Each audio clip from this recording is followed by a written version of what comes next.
A.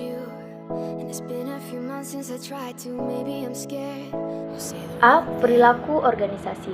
Perilaku organisasi adalah perilaku anggota kelompok yang berpengaruh terhadap pergerakan dan pencapaian apa yang akan dicapai dalam sebuah kelompok. B. Perilaku kelompok. Perilaku kelompok yaitu menyangkut interaksi sosial yang ada dalam sebuah kelompok, yang mana bentuknya antara lain seperti kerjasama, persaingan, pertentangan, penyesuaian, dan perpaduan. Faktor-faktor yang mempengaruhi perilaku dalam kelompok. Ada faktor eksternal, faktor sumber daya manusia, faktor struktur kelompok, faktor proses kelompok, dan faktor tugas-tugas kelompok.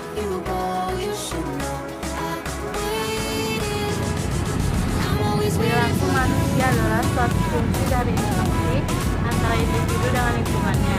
Menurut Rohan, individu satu dengan individu lain mungkin berlaku berbeda karena lingkungannya yang berbeda. Sedangkan menurut Supriyanto menyatakan terdapat 3 faktor yang mengaruhi perilaku individu, yaitu individu, organisasi, dan psikolog. Dan ada beberapa teori dari perilaku individu. Pertama, teori hierarki kebutuhan, di mana menurut Abraham Maslow menyatakan bahwa seseorang berperilaku tertentu karena didorong oleh berbagai macam kebutuhan, yaitu psikologis, keamanan, rasa aman, penghargaan, dan aktualisasi diri. Yang kedua, teori X dan Y. Menurut Douglas Yancey Gregor menyatakan dua pandangan mengenai manusia, yaitu yang mana pada dasarnya manusia yang berlaku negatif itu ditandai dengan teori X, dan manusia yang berlaku itu teori yang ditandai dengan Y. Sehingga teori X memandang tidak menyukai karyawan yang tidak bekerja, malas, dan tidak bertanggung jawab. Sedangkan teori Y itu menyukai karyawan yang bekerja, rajin, dan stabil. Tiga, teori 2 faktor. Menurut Frederick Herbig mengembangkan teori 2 faktor motivasi bagi pegawai. Faktor 1 ialah faktor yang membuat pegawai merasa tidak puas atau dari faktor positif. Yang kedua adalah faktor yang membuat pegawai merasa puas. Faktor 4, teori prestasi. Mana teori disebut teori prestasi dari Gartner teori. Teori ini menyatakan setiap orang memiliki kemampuan merasa prestasi, network achievement, dan satu network appreciation, dan kebutuhan akan kekuatan network power. 5, teori harapan, yang mana Viktor Fromm menyatakan teori pengutamaan pengharapan, yaitu setiap pegawai selalu mempunyai harapan di lingkungan kerja. Yang keenam yaitu teori keadilan, perbandingan dengan orang lain atau comparison order. Pada teori ini, individu membandingkan usaha dan imbalan yang diperoleh dengan usaha dan imbalan yang diperoleh orang lain dalam suatu situasi kerja tertentu. Yang ketujuh, teori klasik, di mana menurut V.W. Taylor menyatakan bahwa seorang akan bekerja dengan giat dan dengan semangat bekerja yang tinggi apabila kepada bersangkutan diberi imbalan atau jasa dan ketentuan yang berlaku dan tepat waktu. 8, itu teori kebutuhan teori hubungan manusia, yang mana teori hubungan relation ini beranggapan seseorang akan bekerja dengan semangat kerja yang tinggi apabila merasa dibutuhkan. Yang memahami perilaku manusia. Salah satu memahami perilaku manusia dan organisasi adalah dengan memperhatikan prinsip-prinsip dasar melandasi perilaku manusia, yang mana beberapa teori untuk memahami perilaku manusia sebagai berikut. 1, teori kognitif. Teori kognitif yaitu elemen kognitif, struktur kognitif, dan fungsi kognitif. Teori kognitif percaya bahwa perilaku manusia disebabkan adanya rangsangan atau stimulus, yakni objek fisik yang mengaruhi manusia dalam banyak cara. 2, kedua, teori penguatan. Teori ini menjelaskan di samping ada stimulus dan respon, sebagaimana teori kognitif terdapat juga konsepsi tentang penguatan atau reinforcement. Ketiga, teori psikoanalisis. Teori ini menjelaskan bahwa untuk mengetahui perilaku manusia dapat dilihat dari kepribadiannya. Empat, teori sifat. Menurut teori ialah untuk menemukan sifat-sifat yang digunakan untuk memahami perilaku manusia. 5. Teori kebutuhan. Manusia berperilaku dilandasi untuk memenuhi kebutuhannya.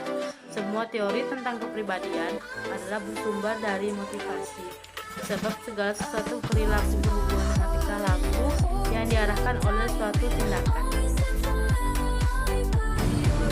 Menilai perilaku manusia. Cara untuk menilai perilaku manusia dalam organisasi antara lain selective perception, projective stereotyping, and halo effect. Bahwa untuk menilai seseorang dalam organisasi dapat memajuan yang paling kritis untuk mencapai tujuan akhir. Proses keseluruhan ditinjau, direview, dan tanggung jawab dinilai. Keefektifan kelompok. Kelompok harus membuat daftar apa yang terjadi sebelum tujuan tercapai serta kegiatan dan subtujuan apa yang diperlukan untuk mencapai tujuan. Kelompok memutuskan aktivitas wawancara, pemberian penghargaan, evaluasi kerja, mengaman upaya-upaya yang dilakukan pegawai, dan menguji kesetiaan pegawai. Ketergantungan kelompok. Pada dasarnya, saling ketergantungan muncul saat seseorang mencapai tujuan secara bersama-sama dan hasilnya dipengaruhi oleh tindakan satu sama lain. Terdapat tiga jenis situasi ketergantungan dalam kelompok. A. Saling ketergantungan atau kerjasama. Ketika terjadi tercapainya tujuan setiap individu berkeyakinan bahwa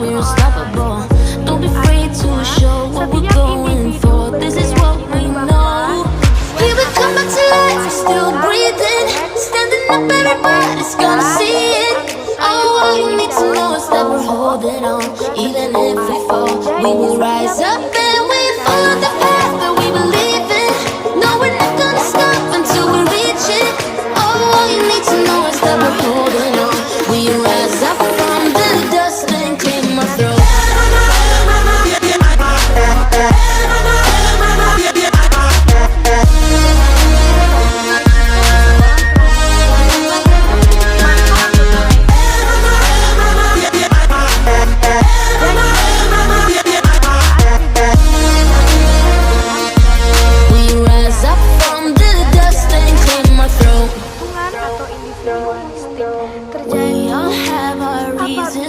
Why we are on this track.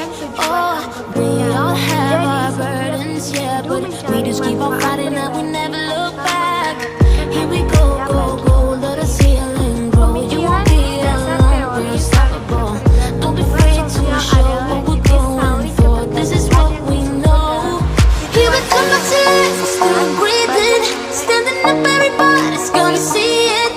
Oh, all you need to know is that we're holding on. Even if we fall, we will rise up and we follow the path that we believe in. No, we're not gonna stop until we reach it. Oh, all you need to know is that we're holding on. We rise up from the dust and claim our throne. saling ketergantungan dan interaksi akan menghasilkan interaksi berlawanan terjadi We rise up from the dust and claim our antara throne. mereka satu sama lain. Hubungan yang tercipta dalam kelompok yang bekerja sama akan lebih dan berkomitmen daripada kelompok yang bersaing atau hubungannya negatif. Kunci kerjasama adalah saling ketergantungan positif, bertanggung jawab individu, interaksi yang menunjukkan keterampilan We sosial dan rise up proses from dalam the dust and claim our throne. kekompakan kelompok. Kelompok menunjukkan tingkat rasa untuk tetap tinggal dalam kelompok yang merupakan salah satu hasil dari saling ketergantungan positif. Anggota kelompok yang tingkat kekompakannya tinggi lebih terangsang untuk aktif mencapai tujuan kelompok dibandingkan anggota kelompok yang tingkat kekompakannya rendah. Kekompakan meningkatkan potensi kelompok dan meningkatkan rasa memiliki memiliki kelompok pada diri anggota kelompok. Semakin kompak suatu kelompok, maka rasa loyalitas, keterlibatan, dan rasa keterikatan akan semakin erat. Seluruh anggota kelompok akan selalu mengadakan interaksi sehingga memudahkan pelaksanaan kegiatan-kegiatan untuk mencapai tujuan. Ada beberapa faktor yang mempengaruhi kekompakan kelompok, yaitu 1. Kepemimpinan kelompok, 2. Keanggotaan kelompok, 3. Nilai tujuan kelompok, 4. Homogenitas kelompok, 5. Keterpaduan kegiatan kelompok, 6. Jumlah anggota kelompok.